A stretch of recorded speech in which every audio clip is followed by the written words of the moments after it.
Christophe Clugston, the Jedi Dog Master here, and I am also now with Bandit again. He's a little bit hot. It's a little bit hot. Bandit's a little bit hot here because we just came from doing some work. He's up for an audition. That's all I can say about that right now. But this is going to lead you to maybe something that you would want to know about. And this, what do pet dog owners, normal people, want? This is something that is unclear, and this causes one of the biggest problems. And there's a lot of problems here. Now, we do a little history here on the pet dog and phenomena.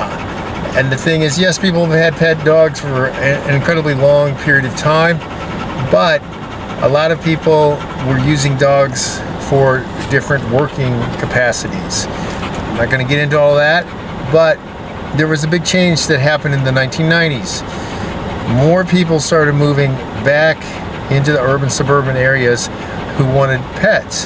They missed the ranch, farm, country, rural type of living where a lot of people have dogs. And they fit in the best, actually, in those situations. There weren't problems with dogs that are living on ranches and farms and rural places with big spaces in between houses. You didn't hear about dog aggression. You didn't hear about problems with the dog being crazed for stir crazy or having nothing to do, because the dogs were roaming around. They were getting their own exercise. They were meeting other dogs, or they lived with other dogs. When this changed in the 90s and people started bringing dogs into the suburban and urban areas, they were picking dogs because of looks. I've talked about this before, but this is a big problem because people wanted the dogs to be something that they're not. That's the same thing as saying, hey, this pygmy, I like this pygmy, but I want to play NBA basketball. It's never going to happen. So you cannot take dogs that were genetically manipulated by man, that were created to do certain types of tasks, and expect them not to do it any longer. When people expected to bring terriers, fox terriers, rat terriers, etc., into the urban area, and they would not go after cats, or they wouldn't go after people's bunny rabbits, or they wouldn't kill squirrels, you're insane. That's what they selectively were bred to do, to go after small moving mammals. That's what we'll even go after some lizards too. And then you have people who, I like the looks of those herding dogs like border collies or Australian shepherds, which are not from Australia. The Australian cattle dog is, but not the Australian shepherd. That's another story. But anyway, and many other dogs that were developed, the Shetland, all these things. Oh, the dogs are trying to nip my kids in the heels. Yeah, this is how certain dogs were trained to move cattle. That's how they especially the Kelpies and the Australian cattle dogs, tough dogs. I mean, seriously tough dogs. But they didn't move cattle around by staring at them like border collies do. Border collies do it part of an eye stalk, and they move sheep by staring at them, which, by the way, only works with certain types of sheep. There are sheep in Central and South America that don't fall for that, and they will fight the dog. It's kind of funny. But so these dogs are all brought in because people like the looks of them, or they like German Shepherds. I like the look of that dog, but I don't want him to be this or that. And these people nowadays say, "Oh, this is a working line of a German Shepherd. This is a show line. This is a pet line." Didn't exist.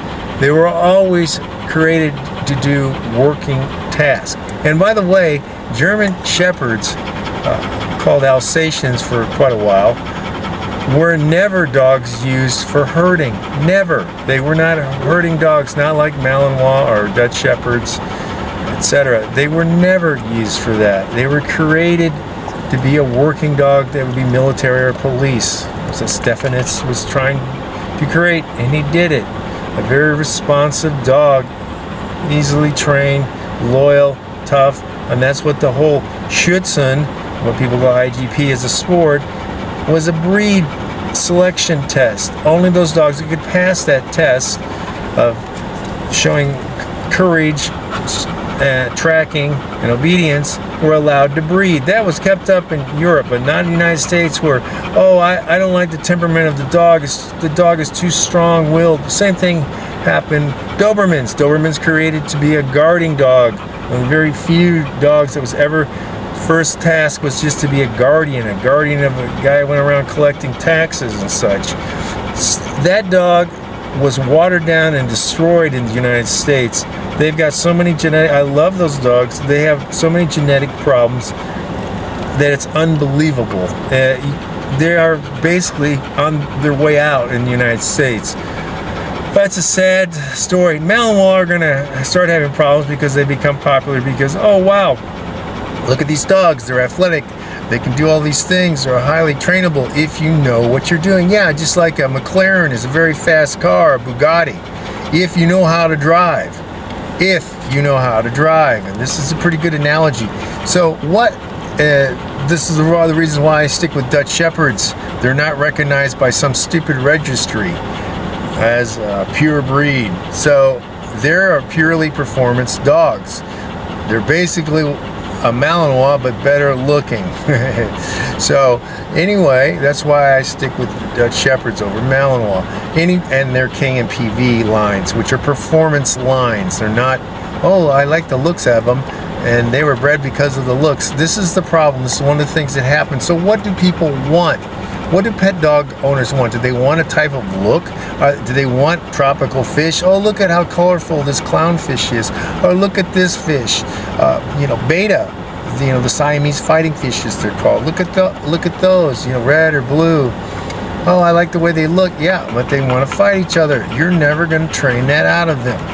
So you have to think about what type of dog and what do pet owners want. So this is the thing, it's not very clear. A lot of people go online. This is a big bulk of people's, the business of what we call professional dog trainers.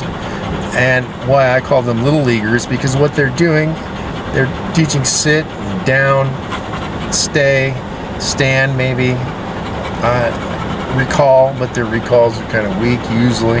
So, and then stopping behavior. So this is a difference. Are you training a dog to do something, a task, or are you trying to stop behaviors? And a lot of people are trying to stop genetic behaviors that were bred into certain dogs. They don't like the way that they do this. I don't like that the dog is so hyper. Well, this dog is high tempo. It's like my Whippet mix with American Pit Bull Terrier. He's super incredibly gifted as an athlete, but with that comes super high tempo. Now Bandit is a slower tempo dog. Different to train him, vastly different. So what you have to understand is, what do you want? People are pet dog trainers, so they don't really know. They just, oh, I want a dog. They want furniture. They want, like I say, tropical fish. What do you want the dog? Oh, a lot of people don't spend time with it. I don't have time. I just blah, blah. And I'm not one of those people that says, oh, hey, you shouldn't have a dog. Because if you're saving a dog's life, you're saving a dog's life. That's number one to me. But number two, you should want to know about the dog. You should want to spend time with the dog or dogs. You shouldn't ignore them, and you should understand what type of dog you have. Now, few people have a jungle dog like I do, a real dog, bred on his own. Man is not controlling him. What breed is he? He's not a breed. He's a real dog. Before man started messing with him and trying to split him off into different categories. He's not a herder. He's not a working dog. He's not a sporting dog. He's not a livestock guarding dog. He's a real dog that can survive on his own, which most dogs cannot do any longer because they're either too small or too big to live on their own. And it's a whole nother story, but this is one of the reasons why a lot of people don't understand what canines really are. Canids, they have to get it to their mind. You have to make a decision. What do you want as a pet dog owner? So what I see a lot of people doing is emulating sport dog trainers. Oh, I like the fact that they're doing some flashy moves. And a lot of it has no place with, why are you doing that? Why is a dog walking on your left-hand side? Why? Do you even know why people started doing that and it's become traditional? in a lot of circles. Do you know that that's not tactical any longer at all? It's not at all. And if you've got a real tactical or a movie dog, the dog should be able to do center, left, or right side. And he does a type of healing that you'll see some of my dogs do, and that he will change direction so he doesn't ever get pinned. That's a real tactical dog. And we're not going to do automatic sits. Why are you doing automatic sits? What is the real rationale behind the automatic sit? It's stupid. Pet dogs don't need it. Neither do tactical dogs, neither do movie dogs. It slows a dog down. It's a pathetic poser way to try to exert control on the dog, but it is not natural, number one. The person who created that move, Blanche Saunders, in AKC Obedience, regretted it much later and said she wished she had not included that because it is stupid. And it really messes you up if you're trying to do advanced moves and tactics with the dog, which we'll get into in a separate video sometime. But what is it that you want? Oh, I want a calm dog. Well, there are certain dogs that will fit that bill. The old English bulldog, which has been bred into a mutant monstrosity at this point, has to have a cesarean to give birth. That dog is very laid back, and all of the animosity has been bred out of the current dogs. The golden doodles are pretty laid back, calm, put up with kids abusing them, which is seemingly another thing people, I want my dog to put up with kids abuse, but then when somebody wants to attack me, I want them to defend me. Doesn't happen that way. Never gonna happen that way. Same thing with, well, you know, somebody's coming into my house unannounced, but it's the caterers. I don't want the dog to attack them. Really? What's the difference to the dog between that and a home invader? So you've got to realize the dogs can't do these magical things. Either the dog is going to protect territory or protect you, or he is not. And the dogs that can read people very well cost a lot of money. A lot of money. It's called civil protection dogs. That's why because those genetics are hard to find. Finding protection genetics is difficult too. But the ones that will selectively, they will put up with people walking in and such, as long as they're not moving quickly, they're not moving fast, they're not they're not exuding pheromones of anger and such. These dogs will not attack them. But this is rare and it's expensive. So what do you want? You cannot have these, you know, I want a dog that is big yet small, that doesn't need these things don't exist. It sounds like some of the women looking for men in the 80s and 90s. I want a athletic guy but doesn't spend his time at the gym. I want a man who makes a lot of money but is not obsessed with his job. These are oxymorons. They don't exist. So the same thing with a dog. It's like saying, oh, I like the dog but I don't like his color. When, for example, a border collie, I like him but I don't like his color. Well, that's the color that the border collie is, okay? If you want a different colored dog, get something else. So the point is, what is it that you want as a pet dog owner? Do you want a companion that you can take many places? Well, then that dog needs to be not just socialized, as most people call it, but has to be exposed to a lot of situations. Something that Robert Weatherwax and I talk about and we're going to discuss further. What is it that you want? Is your dog going to travel with you? Is your dog just going to be in your home, apartment, condo? Where do you live? What are the things that you want this dog to do? Because if you want this dog to go from living in an apartment with just you, then going out in public and getting along with other dogs or cats and other people, this takes a phenomenal amount of work, especially with certain types of dogs. This is something most people don't think about. So the whole thing is, this is a self-reflection moment. What do you want your dog to do? And what we're doing here on this channel is showing you higher skill training. And I believe, from my 51 years of experience with dogs and training and doing many different things and doing things other people cannot emulate. They can't do the Jedi Dog Master challenge, and that's just a fact, Jack. So what I realize is that movie and TV type of obedience training or tactical dog training is what most people with their pet dogs really desire. Having a dog that can get along with lots of varying situations and having loud noises not bother the dog, having many people go by the dog, not bother the dog. These sorts of things are what we do in high skill training. In high skill, it takes someone very skilled to produce a good movie dog or TV dog or tactical dog. Not every dog can be a top performer in any of this, but we can take dogs and make them pretty good across the board. And that's what you see me working with many different types of dogs. I'm not just stuck with German Shepherds or Golden Retrievers or Malinois or Cocker Spaniels or Pointers. I have worked with all these dogs, and you see me. This is the thing. I put my videos out there as verification of my ability and standards. So what do you want as a pet dog owner? Why are you looking at people who are pet dog owners and trainers that emulate sport dog people? Why that they talk about the agilities testing or rally even, or AKC or UKC or FCI obedience? Why are you emulating that? Style points. Why are you trying to look at IGP people or PSA or Mondio Ring or Ring?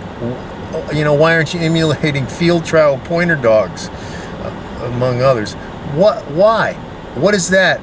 How much bearing does that have? Because people say, oh, I don't need my dog to do a quarter-mile recall. You can't do it. You can't train it. You don't know how to do it. So instead of trying to detract from the fact that I pulled that off, and again, that's nothing. You want to put up the money? Let's go. Let's go. We'll challenge, and we'll see who's better at it. And you don't need a dog. Oh, because no one else has got a 120-pound American Bulldog that can limp and switch limp. No one else has done that, just me. It shows my ability as a trainer, my trainer skill. So if I'm telling you that this ability to do these things is more applicable to actual dog owners than the sport watered down stuff or the sort of crazed people, and there's many of them on the internet who'll tell you this, that, and the other thing about, oh, you need to train this way. They're following an ideology, most of them. You need to do this. Look, results-based training is totally different. And if their ideology is so good, then why has none of these people dared to attempt the Jedi Dog Master Challenge, which is pure trainer skill testing? It's not a dog and a trainer handler doing one event, one sport. It's a trainer doing many different things with many different types of dogs, showing a gamut of skills. Why haven't they done it? Why are the trick trainers scared? Because they can't do some of the things, the tactical tests. The tactical tests can be passed, but these people can't pass the movie trick training that's going into it. So there's a lot to be said about this being clear on what you're looking for with a pet dog. So you tell me, what is it that you're looking for in a pet dog? And again, look, no comments from people with no videos, with no real names, putting up stupidity that they're just sycophants and acolytes of other people. What is it that you want? And don't tell me, oh, I don't want my dog to do this. I don't want my dog to do that. What is it that you want the dog to do? What skills do you want the dog to learn? All right? Can you handle that?